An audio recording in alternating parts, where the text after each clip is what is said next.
بہت سی ایسی چیزیں جو نیکڈ آئی سے نہیں نظر آتی، جن کے لیے انسان نے وقت کے ساتھ ساتھ ایسے آلات ایجاد کیے جن سے وہ ان کو دیکھ رہا ہے.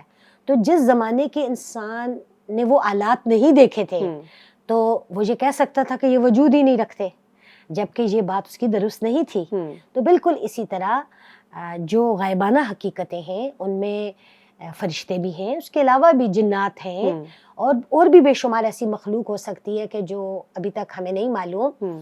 تو یہ سب اللہ تعالیٰ نے ہمیں کہا کہ ہم اپنے رب کو اگر مان گئے تو پھر اس نے جو کہا ہے اس کو بھی ماننا ہے. بالکل صحیح. فرشتوں کا ایمان جو ہے اس سے ہماری عام روزمرہ کی زندگی پہ کیا اثرات آ سکتے ہیں؟ جی، اس کے بہت پازیٹیو امپیکٹ آتے ہیں، اور اس کی ریزن کیا ہے کہ فرشتوں کو جو ذمہ داریاں اللہ تعالیٰ نے دی ہیں اگر وہ ہم پر واضح ہوں تو مثلاً ان میں سے ایک ذمہ داری یہ ہے کہ کرامن کاتبین ہیں جو ہمارے دائیں بائیں بیٹھے اور ہمارے ہر عمل کو لکھ رہے ہیں.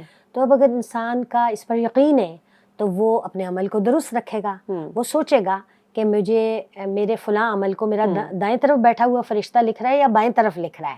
ٹھیک ہے. پھر اسی طرح یہ ہے کہ اللہ تعالیٰ نے انسانوں کی حفاظت کے لیے فرشتے مقرر کیے ہوئے ہیں.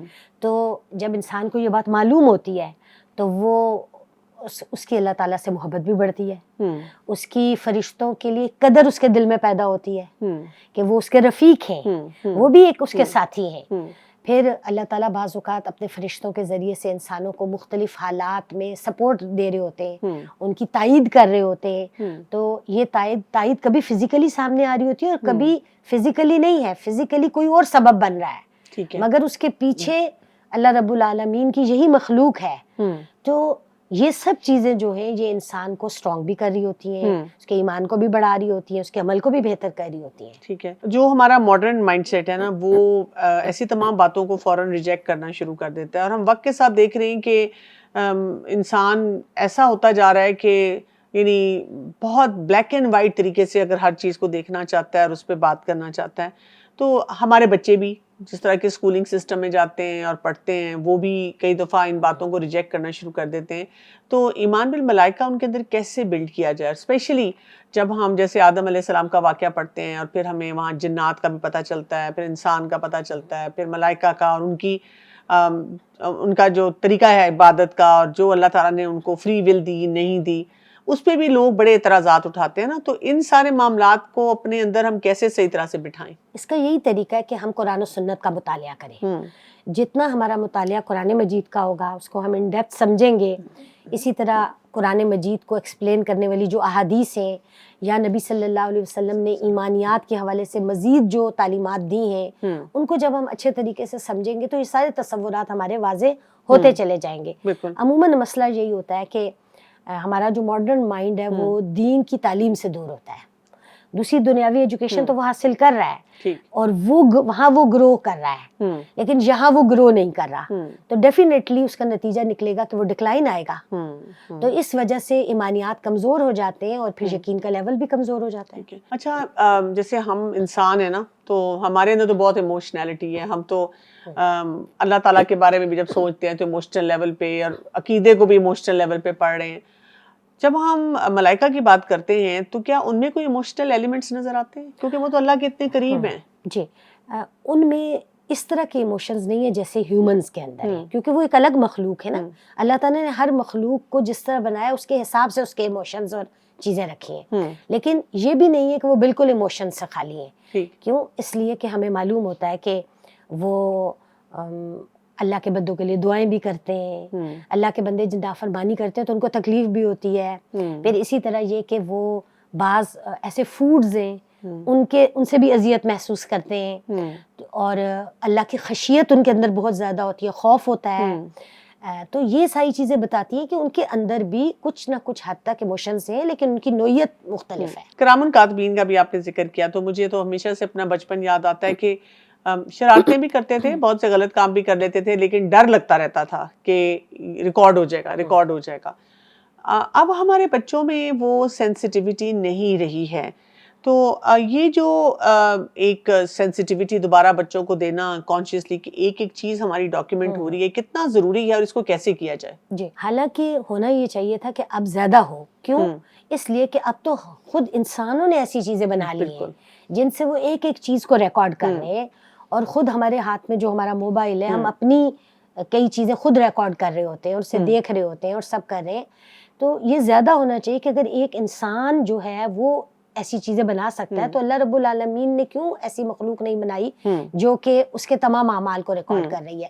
لیکن اصل میں مسئلہ یہی ہے کہ انسان دنیاوی زندگی کے اندر اتنا زیادہ انوالو ہو چکا ہے، اور اس کی دن کے جو اکثر گھنٹے ہیں وہ صرف اس دنیاوی زندگی کی حصول، اسی کی تعلیم، اسی کی فکر میں گزر رہے ہیں. تو جو دینی اس کا ایسپیکٹ ہے وہ بہت زیادہ کمزور ہو رہا ہے، اس کے اوپر کام بھی کم ہو رہا ہے، اس کی طرف اسے سوچنے کا بھی وقت نہیں ہے، کیونکہ دنیا نے اسے اتنا مصروف کر رکھا ہے. بالکل ایسے ہی ہے. اگر کوئی ایک انسان کہتا ہے کہ ٹھیک ہے میں اللہ کو مانتا ہوں اور باقی کام کرنے کے لیے تیار ہوں، لیکن میرا لاجک یا میرا ذہن جو ہے ایمان بالملائکہ کی طرف نہیں جاتا، تو یہ والا جو سلسلہ ہوگا اس کے عقیدے میں کیا بگاڑ پیدا کرے گا؟ جی، اس کا بگاڑ یہ ہوگا کہ اس کے پورے اوور آل جو ایمانیات ہے اس کے اوپر اس کی زد پڑے گی. کیونکہ ایمان کے جو پلرز ہیں 6 پلرز ہیں، اور 6 کے 6 کو ماننا ضروری ہے. آپ یہ نہیں کر سکتے کہ آپ 2 کو مان لیں، 4 کو مان لیں، 1 کو چھوڑ دیں. اگر آپ 1 کو بھی چھوڑیں گے تو وہ باقیوں پہ افیکٹ کرے گا. مثلا اگر ایمان بالملائکہ کو نہیں مانا جاتا تو ملائکہ ہی ہیں جو وحی لے کر آئے تھے، تو آٹومیٹیکلی وحی کا رد ہو جائے گا. جب وحی کا رد ہوگا تو وحی کن پہ نازل ہوئی؟ انبیاء پہ نازل ہوئی، تو انبیاء کا رد ہو جائے گا. انبیاء کو کس نے مبعوث کیا؟ اللہ رب العالمین نے بھیجا، تو پھر نعوذ باللہ اللہ تعالیٰ کا رد ہو جائے گا. تو یہ ایک چین ہے، کیونکہ کوئی بھی عقیدہ، ایمانیات کے جتنے پلرز ہیں سب ایک دوسرے کے ساتھ جڑے ہوئے ہیں، ان کو آپ الگ کر کے آئسولیشن میں نہیں دیکھ سکتے. بالکل صحیح بات ہے. اچھا، جب ہم بات کرتے ہیں فرشتوں کی، تو کبھی کبھی ان کے بارے میں پڑھتے ہوئے نا بڑا ایسے ہوتا ہے کہ اتنی اطاعت اللہ تعالیٰ کی، یعنی وہ جو اللہ کا حکم ہے اس کو پورا کرتے ہیں. کاش اللہ تعالیٰ نے ہمارے اندر بھی یہ خصوصیت رکھ دی ہوتی کہ ہم بھی اللہ تعالیٰ کی تمام باتیں اس طرح آٹومیٹکلی مانتے چلے جاتے. تو اللہ تعالیٰ نے ان کے اندر اتنی اطاعت رکھی لیکن انسانوں میں نہیں رکھی. دیکھیں یہ بھی ایک نیچرل بات ہے کہ انسان فرشتوں سے جب ان کے بارے میں پڑھتا ہے تو یہ ایک اس کو اچھی فیلنگ بھی آ رہی ہوتی ہے نا اس کی. لیکن یہ تو اللہ تعالیٰ کا اپنا بنایا ہوا نظام ہے. اگر اللہ تعالیٰ نے ہمیں بھی فرشتے ہی بنانا ہوتا تو پھر انسانوں کے بنانے کا مقصد فوت ہو جانا تھا. اللہ تعالیٰ نے انسان کو بالکل مختلف مخلوق بنایا فرشتوں سے. فرشتوں کی ذمہ داریاں ہی بالکل الگ ہیں، اور انسان کو اللہ تعالیٰ نے ول پاور بھی دی، اختیار بھی دیا، عقل دی، آزادی دی، اور پھر یہ چاہا کہ انسان اپنی خوشی کے ساتھ اپنے رب کی عبادت کرے. اسی لیے اس علم اور اس عقل کی وجہ سے اللہ تعالیٰ نے انسان کو اعلیٰ مخلوق قرار دیا. تو انسان کو یہ بات فطری طور پر آنا کوئی وہ بات نہیں ہے، آ سکتی ہے، لیکن اسے اس بات پر شکر ادا کرنا چاہیے کہ اللہ تعالیٰ نے اسے انسان بنایا ہے اور اشرف المخلوقات بنایا ہے. یہ اللہ تعالیٰ کا اسے آنر دینا ہے. اور فرشتے تو چونکہ نافرمانی کر ہی نہیں سکتے تو ان کا حساب کتاب بھی نہیں ہے. لیکن ہم جب اپنی خوشی کے ساتھ اپنی سمجھ کو استعمال کرتے ہوئے اپنے رب کی رضا کے کام کرتے ہیں تو یہ اصل میں امتحان ہے اور اصل نتیجہ اسی کا آنا ہے. بے شک، بالکل. جو ملائکہ ہوتے ہیں ان کی اگر ہمیں یہ سمجھ آ جائے کہ ملائکہ کیا کیا اللہ تعالیٰ کے بتائے ہوئے نظام کے مطابق کام کر رہے ہیں، اس سے ہمارا دین پہ عمل کرنا کتنا آسان ہو سکتا ہے؟ بہت آسان ہو سکتا ہے. وہ مددگار ہیں، چونکہ ہمارے کوئی بھی کام ہم کرتے ہیں اس میں ہماری مدد کرتے ہیں، ہمارے لیے دعائیں کرتے ہیں. جو اہل ایمان ہیں ان کی مغفرت کی دعائیں کرتے رہتے ہیں وہ. تو اس سے اہل ایمان کو ایک تسکین حاصل ہوتی ہے جب وہ یہ بات سنتے ہیں. پھر اسی طرح یہ ہے کہ جو ہماری نمازیں ہیں مثلا عبادت کے مواقع اس میں وہ حاضر ہوتے ہیں. تو اب انسان کو جب یہ پتہ ہوتا ہے کہ وہ حاضر ہیں تو وہ دل جمعی سے عبادت بھی کرتا ہے. پھر اس کی جو عبادت وہ کر رہا ہے جب اللہ رب العالمین کے پاس جا کر اس کو بتانے کا موقع ہوتا ہے تو اس کے بارے اس وقت بھی فرشتے موجود ہوتے ہیں. جب ہم جیسے روزہ رکھتے ہیں اس وقت بھی اسی طرح، جب کوئی اپنے بھائی کی مدد میں سوچتا ہے تو اللہ تعالیٰ فرشتوں کو اس کی مدد میں لگا دیتے ہیں. تو اس طرح کی جو مختلف ان کی ذمہ داریاں ہیں، اور وہ چونکہ ان کا تعلق انسانوں کے ساتھ ہے، وہ اللہ نے انسانوں کی خدمت کے طور پر ایک غیبی مخلوق پیدا کی ہے جو انسان کو سپورٹ بھی دے رہی ہے، اس کی خدمت بھی کر رہی ہے، اس کی حفاظت پہ بھی مامور ہے. تو یہ سارے اثرات انسان کے اوپر آ رہے ہوتے ہیں اگر وہ اس کو محسوس کرے. ایمان بالغیب اس کی ہم بات کریں، اور ساتھ ہی فرشتوں کی جب بھی بات کی جائے تو آدم علیہ السلام کا واقعی آنکھوں کے سامنے زیادہ رہتا ہے، کیونکہ وہیں سے ان کا انٹروڈکشن بھی ملتا ہے. پھر یہ بھی پتہ چلتا ہے کہ وہاں پہ جب شیطان نے کفر کیا تو وہ تکبر میں پڑ گیا. تو کیا ہماری زندگی میں یہ تکبر نہیں آ جاتا جب ہم ایمان بالغیب کے کسی بھی معاملے کو اور عقیدے کے کسی بھی جو ایمانیات میں سے جو پلرز ہیں ان میں سے کسی کا انکار کر دیں؟ جی بالکل آتا ہے. اصل میں تکبر ہوتا ہی یہی ہے. ایک اس کا مطلب یہ ہوتا ہے کہ حق کو جھٹلا دینا، اور دوسرے یہ کہ حقیر سمجھنا لوگوں کو. تو کسی بھی جب حق کو ہم جھٹلا رہے ہیں، جیسے شیطان نے بھی حق کو ہی جھٹلایا تھا، اب وہاں پہ بھی آپ دیکھیں تو شیطان بھی عبادت گزار تھا اس وقت، لیکن ایک خاص موقع پر آ کر اسے اپنی بڑائی کا ایک زوم ہو گیا، اور بڑائی کے زوم نے اس سے ایسی حرکت کروائی کہ وہ اللہ کی نافرمانی پر اتر آیا اور وہ اللہ کے مقربین میں سے نکل گیا. تو بالکل اسی طرح یہ مثال جو ہے یہ ہم انسانوں کے لیے بہت سیکھنے کی ہے کہ ہمیں اس چیز میں بہت کیئرفل ہونا چاہیے کہ کسی بھی موقع پر تکبر میں آ کر، خاص طور پر اگر ہم اللہ کی کسی بات کا یا اللہ نے جو ہمارے اوپر ذمہ داریاں ڈالی ہیں کہ ہم نے ان باتوں کو ماننا ہے، اس کا ہم انکار کر دیتے ہیں، تو ظاہر اس کے پیچھے تو ہمارا اپنا نفس ہی ہے نا.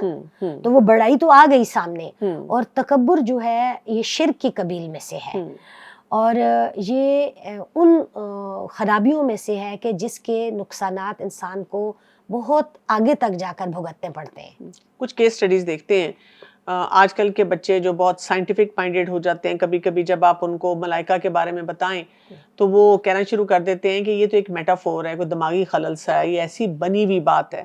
ایسے بچے سے کیا بات کرنی چاہیے؟ جی، یہ بچوں ہی کے نہیں بلکہ ہمیشہ سے ہر زمانے میں ایسے لوگ رہے ہیں جو ان کو نہیں ایمان رکھتے، اور وہ اسی طرح کی کوئی نہ کوئی بات کر دیتے ہیں. تو اصل بات یہ ہے کہ ملائکہ حقیقتیں، ان کی پوری ہمیں تفصیلات ملتی ہیں احادیث میں.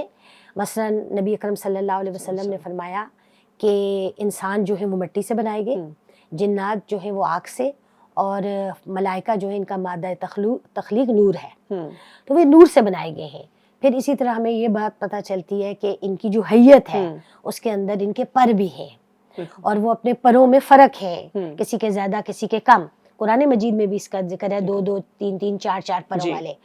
تو اب یہ جو اتنی تفصیلات ہیں، یہ تفصیلات ہمیں واضح طور پر بتا رہی ہیں کہ یہ ایک باقاعدہ ایگزسٹ کرتی ہے مخلوق. اور پھر سب سے بڑی بات یہ کہ اگر اللہ تعالیٰ ہمیں پیدا کر سکتے ہیں، ہمارے ارد گرد حیوانات کی ایک لمبی لسٹ ہے جس میں ہر حیوان دوسرے سے فرق ہے، ان کو پیدا کر سکتے ہیں. ہمارے اندر سمندر کے اندر کی مخلوق ہے، اور جس میں سے بے شمار کو تو ہم جانتے بھی نہیں ہیں، ایک مچھلی ہم کہتے ہیں لیکن اس کی ویرائٹی آپ دیکھیں، ان کو پیدا کر سکتے ہیں. یہ ستارے، آسمان، زمین، یہ نباتات پیدا کر سکتے ہیں، تو فرشتوں کو کیوں نہیں پیدا کر سکتے؟ وہ حقیقت کیوں نہیں ہو سکتے؟ بے شک. اچھا، ایک انسان جو ہے وہ اکاؤنٹیبلٹی کو مانتا ہی نہیں، وہ کہتے ہیں کہ نہیں، وہ ہم ہو جائیں گے ڈسٹ اینڈ ایشز، بس ختم ہو جانا ہے ہم نے، یہیں پہ ہماری زندگی ہے. تو ایسے انسان کے لیے کیا کرنا چاہیے؟ دعا کرنی چاہیے، کیونکہ ظاہر ہے جب آپ ایک چیز کو نہ کر دیتے ہیں تو پھر آپ سے یس نہیں کروایا جا سکتا جب تک کہ آپ کی سوچ نہ بدلے. ٹھیک ہے. اور بعض اوقات جو یہ سوچ ہوتی ہے، یہ اس کو بدلنے پر اللہ رب العالمین ہی اس کو بدل سکتے ہیں. ہم اپنی میں کوشش کر سکتے ہیں اور اللہ سے ہدایت مانگ سکتے ہیں. نان مسلمز ہیں، ان کو جب ہم اپنے عقیدے کے بارے میں بتانا شروع کریں، ایک نان مسلم بیٹھا ہوا ہے اور آپ نے ان کو فرشتوں کے بارے میں بتایا، تو وہ کہتے ہیں کہ یہ تو آپ کی کوئی لوک داستان سی لگتی ہے، کوئی ایسی لوگوں نے گھڑ لی ہیں باتیں نا.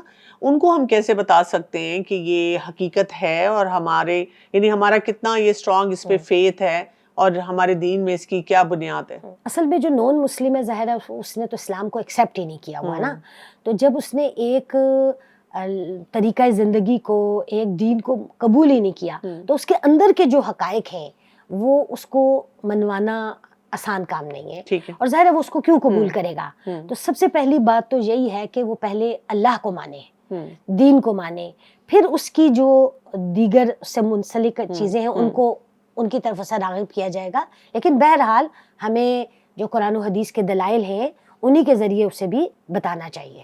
بہت بہت شکریہ آپ کا۔ ایمان بالملائکہ کو جاننے کے بعد انسان کو اس بات کا یقین اگر ہو جاتا ہے کہ کوئی ہے جو لکھ رہا ہے، ہر چیز کو ڈاکیومنٹ کر رہا ہے، تو یہاں سے یہی نہیں ہوتا کہ ہم اپنے آپ کو گناہوں سے بچاتے ہیں، لیکن جو چھپے گناہ ہوتے ہیں جن کا راستہ ہم بہت باریکی سے نکالنا شروع کر دیتے ہیں، ہم اس سے بھی کنارہ کشی اختیار کر لیتے ہیں۔ تو یہ بہت ایک اہم نقطہ ہے جس پہ غور و فکر کرنے کی ضرورت ہے۔ ابھی اجازت چاہتی ہوں۔ السلام علیکم ورحمۃ اللہ وبرکاتہ۔